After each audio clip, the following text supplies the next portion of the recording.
It is hour number 2 of Budweiser's Weekday Sports Beat with IrishBreakdown.com, and that can mean only one thing, Vince. It's rapid fire time. Let's go. All Let's right. go, baby. Got to work that mute button a little better. I was going to say, Vince got the mute button off just in time. In Yeah. time. So Marcus Freeman and Kalen DeBoer were both top 10 coaches who lost their season openers on the road last weekend. Which of them should be feeling better today?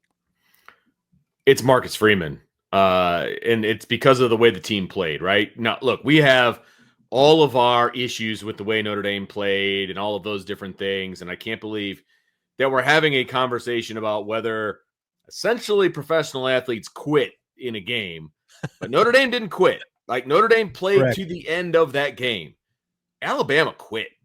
Like, that they got run out of the building by Florida State, and that was embarrassing. So Kalen DeBoer has a much bigger challenge ahead of him. Look, Marcus Freeman has a challenge ahead of him. Don't get me wrong. There are issues. There's coyotes in the hen house or whatever you want, whatever analogy you want to use. There's issues Marcus Freeman has to deal with. They are not the same issues that Kalen DeBoer has to deal with. No, I mean, Alabama just got pushed all over the place. 230 rushing yards Florida State had. They ran it down their throat, and Alabama only had 87 rushing yards of their own. Alabama's supposed to be this big, rough and tumble, physical SEC team, and look what it got them.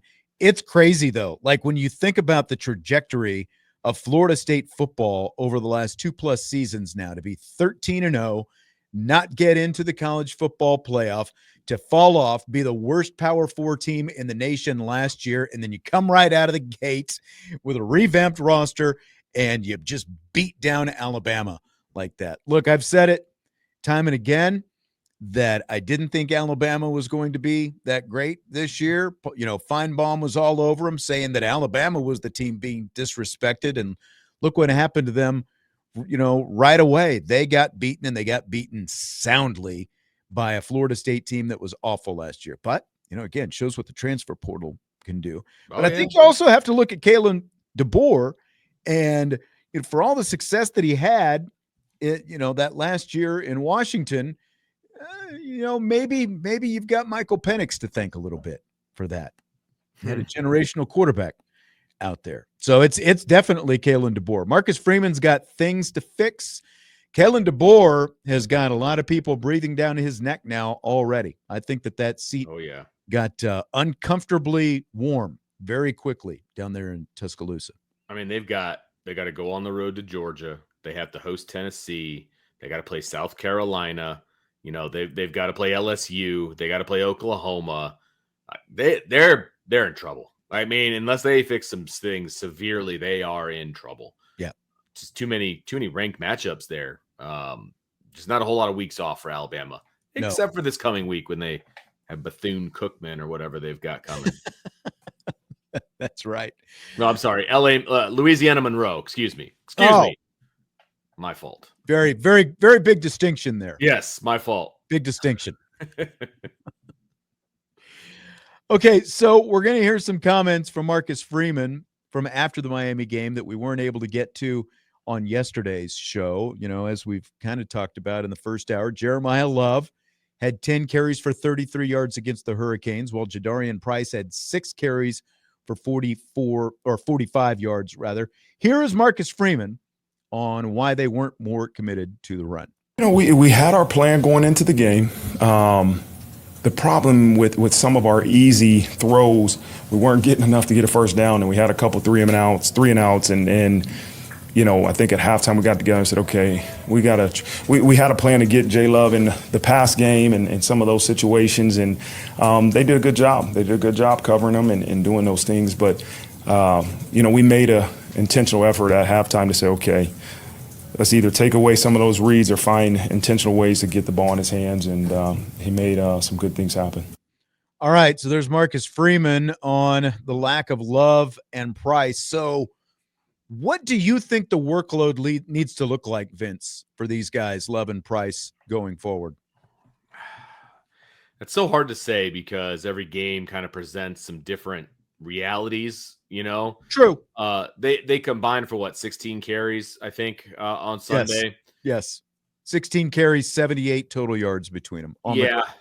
I mean, look, I would say probably 25 total carries between the two of them, depending on, and I don't even care who has the most. Depends on who the hot hand is. That's honestly how I feel. Yes, Jeremiyah Love is considered one of the best running backs in the country, but you got to ride the hot hand. You can't worry about that kind of stuff. On Sunday night, my opinion, Jadarian Price was the hot hand, and we had this discussion, so I'm not going to go into it anymore, but he only had 6 carries. That's not enough. Jeremiyah Love had 10. That's not enough. So I think about 25 is maybe the golden number. 25 total between them? Yes, carries. So you're not talking about... I'm not talking about passes. Touches. Yeah, I'm talking about carries, like legitimate carries. Yeah, it feels, because as you said, each game presents itself its own different challenge and its own different game plan depending upon who you're playing. And, so like just to put a flat number on it, like I think 25 is probably a good number, but, like in terms of carries between the two of them, because I think if you're at 25, then, like if one's not effective, the other is, hitting. Just like Jadarian Price showed the other day with the 30-yard run, like he can be a threat as well to take it nearly the distance on any given play. And that's why that's a big part of what you like. You control the game with those guys. I think between 25 and 30 total carries is what it needs to be. But, the other aspect of this is you can be a little bit more creative in terms of getting the ball in Love's hands with the pass game as well.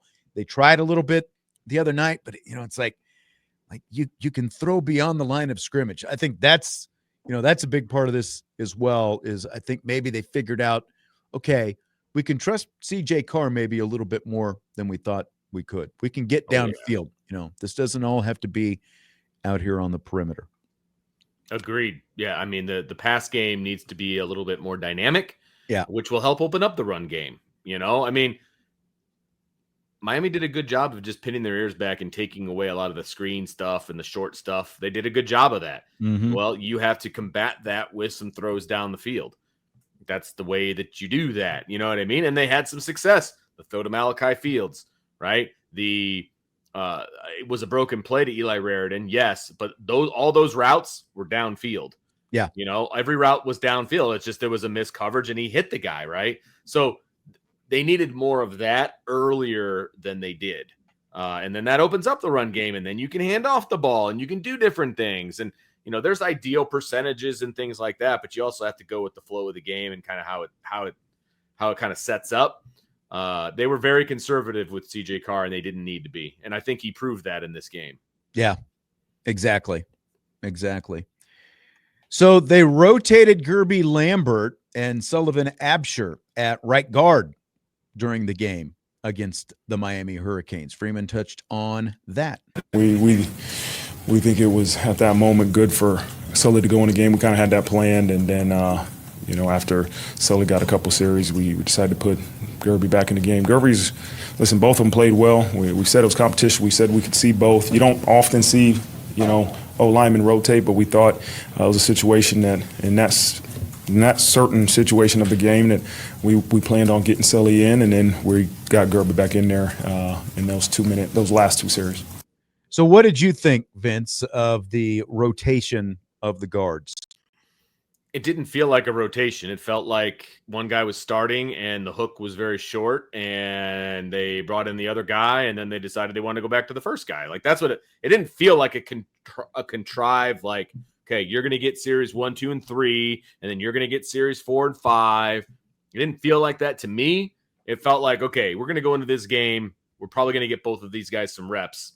We'll feel it. We'll know when it needs to happen, and then we'll get the other guy in, and then they quickly went back to the first guy. And that, I don't know. It just felt odd to me. I think so as well. There were 60 total offensive snaps in that game. Strouth, Craig, and Wagner played all 60. Of course, Knapp had to come out because of the cramps that he had. But so of the 60 snaps, Guerby Lambert played 33. Sullivan Absher played 27. So it wasn't quite 50-50, but it was closer. It's more than I thought. Realized. It's closer than I thought. Yeah. Yeah, exactly. And I don't know, like, why that position are you doing it? Yeah. Like, is it just because you felt like the competition was that close? Is it because Absher felt like the guy coming into camp, but Guerby Lambert was able to overtake him? I don't understand why that position specifically. And did they gain anything out of it? Didn't feel like it to me. I don't think they gained anything out of it. I think that the competition was close enough that that's why they did it. And there was other positions where they played more than one guy. It's just more obvious on the offensive line. You know what I mean? And so I think that's probably what it was. I think it was a close competition. And I don't know if it was close for the right reasons, but it was close. And so they figured they'll play both guys. They needed to worry about other offensive line positions. No, and I mean, as people, Carlos is saying here in the YouTube chat, need to rotate someone in for Knapp, but no, they did eventually when Knapp went down with cramps. Yeah, but that wasn't a rotation though. It was not a rotation. It was an injury substitution, according to Marcus Freeman. Yeah, I think if you ask some people over there, they don't see any problem with the way Knapp played. And that's part of the problem. That's the biggest problem, frankly. Like, you can't blame. Look, this is how I feel. You can't blame the player for not playing well in a position that I don't think he was suited for. That's coaching. That's coaching. And if you're not going to get coached up, if you're not going to get told you're doing something wrong, if you're just going to get patted on the back and told everything's rainbows and sunshine, then why would you change anything? Absolutely. Yeah. Hard to disagree with that. There has to be an adult in the room, Sean. Someone's got to be. Someone has to be. So they also only sacked Carson Beck once and had one quarterback pressure. Here is Marcus Freeman on the lack of pressure on Carson Beck. We're protecting. We gotta be better with our 4-man rushes. You know, if we need to blitz 5, we will, but you're not going to be really successful on defense if you can't get pressure on the quarterback with 4-man rushes. And I felt like they did a good job protecting the quarterback. I think there was times where Beck had enough time to really figure out what coverage we were playing and put the ball where it needed to be put. You know, we got a little bit better pressure maybe in the end of the third, fourth quarter, but the expectation is throughout those 4 quarters you've got to be able to get 4-man pressure, rolling guys in there and create some pressure on the quarterback. Now, look, some of it is Miami's mode of operation with that air raid offense, and we talked about this. Quick release. We had the guy from Miami on, like they wanted to get it out quickly, and that's what they did, and that can negate some of the pass rush. That said, there were other times when Carson Beck had ample time to just stand in the pocket, you know, like the 2 touchdown passes as an example. Both of those passes were near the end zone when it happened. So I don't know, Vince, there were some blitzes, but do they just flat out need to bring more heat going forward? Yes, because what Marcus Freeman said, you have to get pressure with 4 and they weren't. So you have to adjust. And I never saw them adjust. Got to make the quarterback uncomfortable somehow. Especially somebody like Carson Beck, who's going to make mistakes. And he did. That's the thing. When he got pressured, he made mistakes. That touchdown pass was a mistake. No matter what anybody wants to tell you. Yeah, he threw it high and he got bailed out by a receiver making a spectacular play. He threw it high over the middle of the field. Like, that is quarterback 101. You don't do that. It's what Drew Aller did. Like, But why did Drew Aller do it? Because he had pressure in his face. And Drew Aller throws an interception and somehow Carson Beck throws a touchdown. Yeah. Like, that's just dumb luck right there. I mean, the kid made a great play. Notre Dame didn't, but he got pressured. He threw mistakes. Like, that's what he does. He just didn't do it enough, and it cost him. We've got a super chat in the YouTube chat from Josh Stansberry. We appreciate the super chat, Josh. If Al Golden is still the defensive coordinator, do we win the Miami game? I asked knowing the defense wasn't the biggest issue. O-line, he says. Your answer to this, Vince, is? Yeah. Yes, they win the game because they only lost by 3 points. They only lost by 3 points. I don't think Miami scores 27 if Al Golden is the defensive coordinator. I don't. You didn't trust your elite secondary against average receivers, and that's what those receivers were, average. Notre Dame's secondary across the board, especially the corners, lockdown elite. You didn't trust them, and that's what the game came down to in terms of the passing game. And like Al Golden would have found a way to get pressure on Carson Beck. You know, we were just talking about it. So the answer is yes, but you know, the unfortunate answer is also Al Golden's not here. So that's irrelevant at this point. Well, it's like saying, you know, do you miss, Xavier Watts? Do you miss Riley Leonard? Do you know? Yeah. Yes. Did the 49ers miss Deion Sanders when he went to the Cowboys? Yeah, they did. You know what I mean? Like, yes, those are all yes questions, but that's not the reality that we're living in. And so they got to figure it out. They have to figure it out. And if it takes Marcus Freeman to step in, then Marcus Freeman needs to step in. But they didn't go into this game blind. Like, he knew what the game plan was.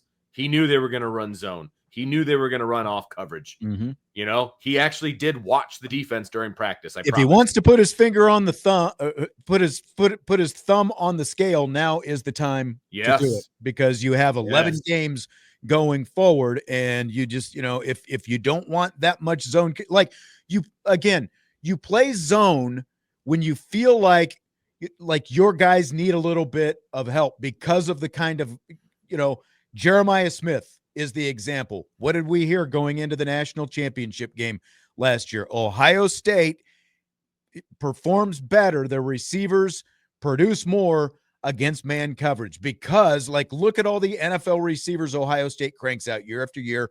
Jeremiyah Smith is one of them. Emeka Egbuka was obviously one of them. He's in the NFL right now.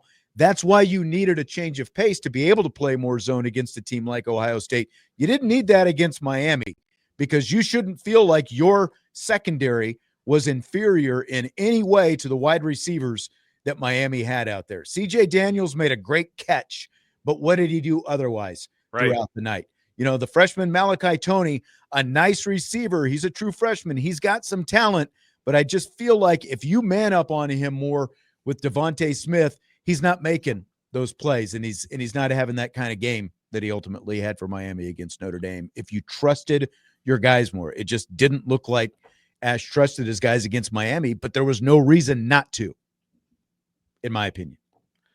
The answer to your question about CJ Daniels, he had 5 catches for 46 yards, and the touchdown was a 20-yarder. So that means he had 4 catches for 26 yards. Other than the touchdown. Other than the catch for a touchdown. Correct. So the answer is he didn't do much. There you go. You know, not much at all. Fill in the blank, Vince. College football teams provide a 2-deep depth chart flip card for the media in the press box at every game. It's blank that at North Carolina on Monday night, Bill Belichick's Tar Heel depth chart simply listed every position group, but had no players listed on the 2-deep. Emblematic of the way they played, because they were pretty much a no-show. It's so silly. Like, that's so dumb.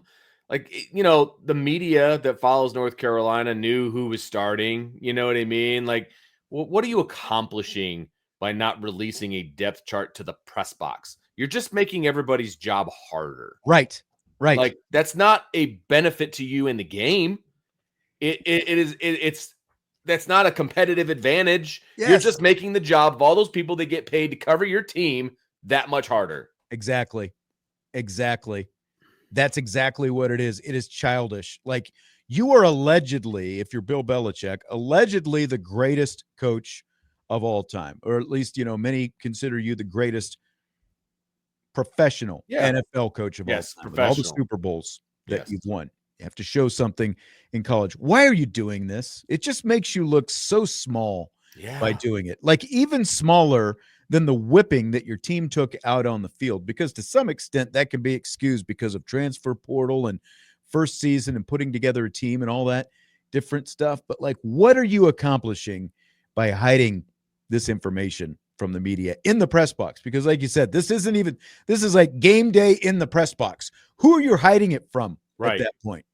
Exactly. Here's the Miami flip card, by the way. Oh, I'm you brought holding it up. Look at you. I'm holding it up like in front of the YouTube camera right now. I can't see exactly what's being shown because I'm holding it in front of the camera. That's a big one. That's actually a big one. They actually, like Miami, they listed 4 quarterbacks.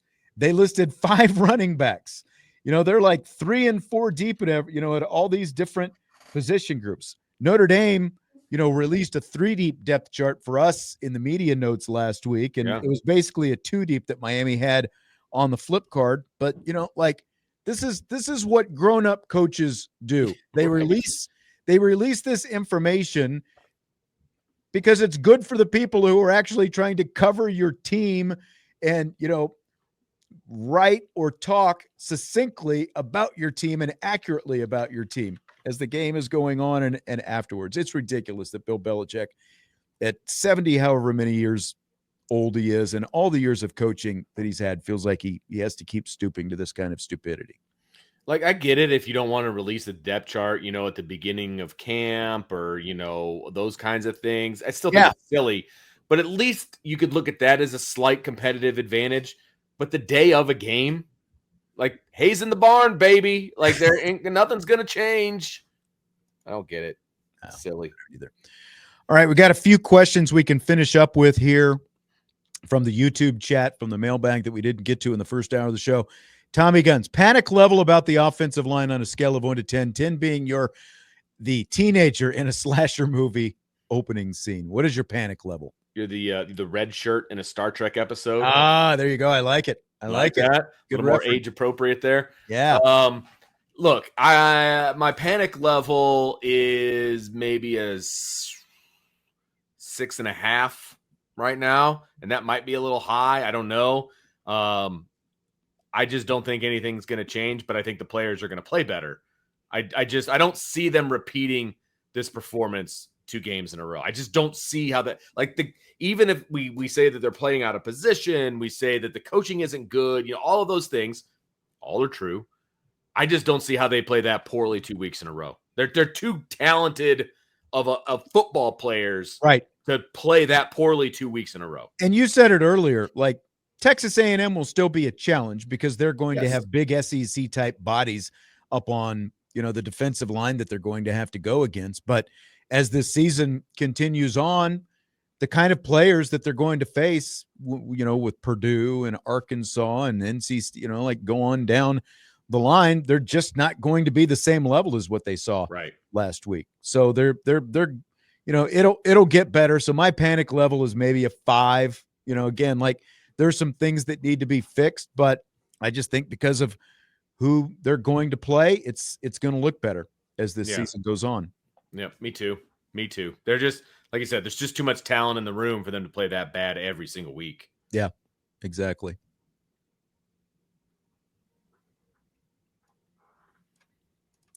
Sean Kelly asks, Chris Ash preached this is Notre Dame's defense he is going to run. Well, we didn't see that this weekend. Do you think Marcus Freeman forces him to change things up a bit before Texas A&M? I don't think that Marcus Freeman is going to impose his will on Chris Ash. That's not really his style. I don't necessarily see that happening. Again, Marcus Freeman did not go into this game blind to what the game plan was defensively. He knew what it was going to be. He knew there was going to be zone. He knew there was going to be off coverage, and he was okay with it because that's what they did. So I just don't. Maybe there's going to be some discussion. Maybe there's going to be some conversation, but I just don't see Marcus Freeman going to Chris Ash's office and just pounding his fist on the table to make changes. I just don't. I don't either.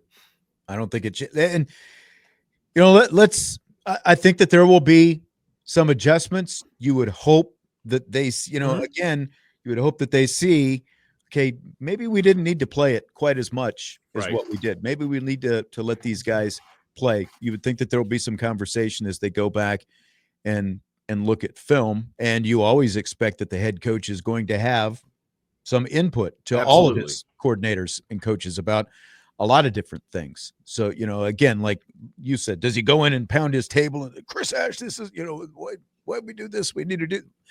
He was aware of what the game plan was. Right. Now it's a matter of realizing what was a mistake, what you need to keep, and making the tweaks going forward. Josh is asking if Rudolph is still part of the program after this season. I know it's early to say, but what about Ash? In both cases, look, it's one game. There's a lot of football that has to be played this year before anyone is going to go to those kind of extremes to make any changes. Yeah, I mean, and I would say, and I've said this before, Marcus Freeman's lone season as defensive coordinator, remember the season opener against Florida State, with all the explosive plays that Florida State made in that game. Now, Notre Dame obviously ended up winning that game very close on the road.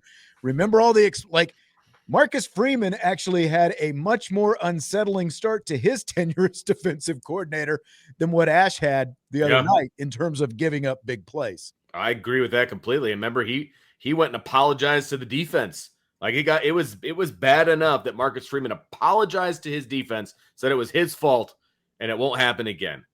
Right? I don't know if Chris Ash is apologizing or if he even really needs to be perfectly honest with you. But yeah, it's a different scenario. Look, there's more. There's more to judge with Rudolph. He's been on the staff longer than Ash has. And unless Ash he gave up 27 points, right? He gave up 119 yards on the ground. That's not that bad. Yeah. He gave up 220 yards passing, was it? 205. So it's 324 total yards of offense. And the most explosive plays were the 2 touchdowns. Right. It's not great, but it's also not horrible. It's not a fireable offense. Now, if they start giving up 500 yards a game on average, for the rest of the season, let's have that conversation. Yeah. I mean, Chris Ash's biggest crime since he took the job at Notre Dame is he's not Al Golden. Correct. That is still his biggest crime right now. Did he call a great game or put together a great game plan? In most of our opinions, no.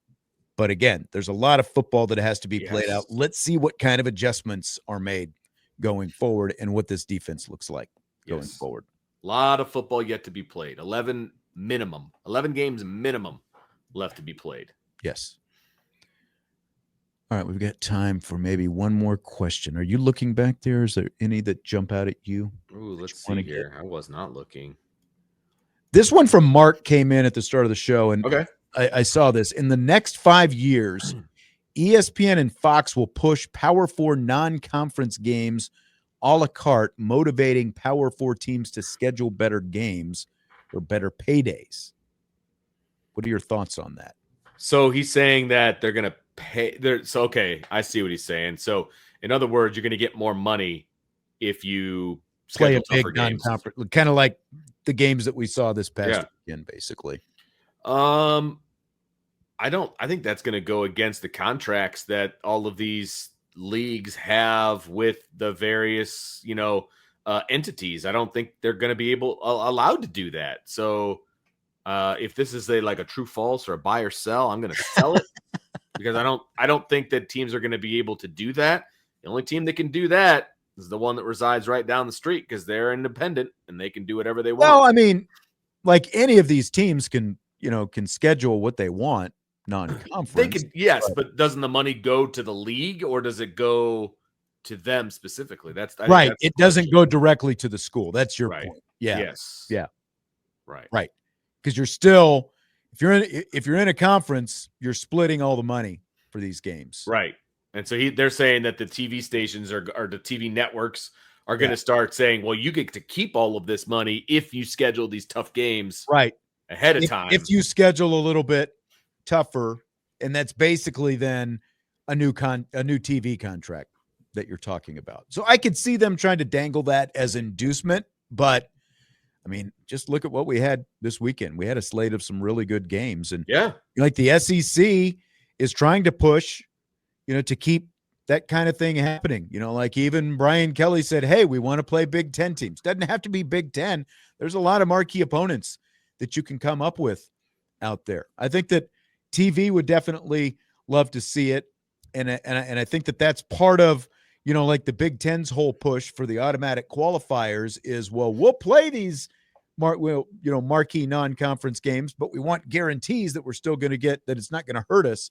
We're still going to get our teams in the playoff at the end. So that's going to be kind of the balancing act that they all have to make. Well, and I'm glad that, the closer games, like the loser was not penalized majorly in the polls and, that kind of thing. Like Notre Dame's still a top 10 team. Yeah. Like I wasn't anticipating that when I woke up the next day, but I agree with it. You know what I mean? I think it was the right move to make. I mean, again, Notre Dame lost. We got to get out of here on the road. I just realized we're behind. So you, brother. Sorry. All right.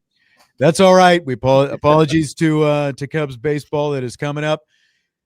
Great questions from the chat today. We'll be back tomorrow. Budweiser's Weekday Sports Beat with IrishBreakdown.com. See you, Vince. See you.